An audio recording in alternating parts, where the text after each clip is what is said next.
Hello guys, welcome back to our channel. In today's video, I'm going to show you how to log into your Air University student portal. First, you have to open your Google web browser and in the top, there's a search section. Type Air University student portal and enter it. So from the search results, pick this first one, click it here and we will get a login section like this.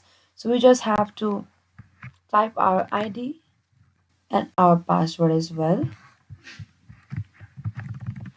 and you simply have to click on the login right here so that you can log into your Air University student portal, so that and type your password, and don't forget to like, subscribe and hit the bell notification icon for more upcoming uploads.